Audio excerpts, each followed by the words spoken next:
അവൾ വെറുതെ കൈയനക്കിയാൽ അത് നൃത്തമായിരുന്നു. പ്രേമോദാരണ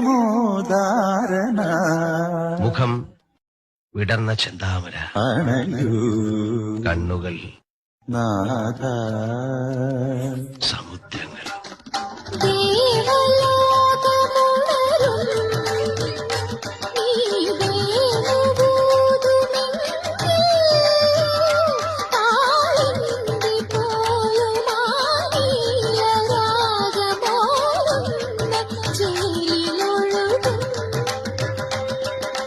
ഗോപവൃന്ദങ്ങൾ നടനമാടും വിശ്രാമ തീരങ്ങളിൽ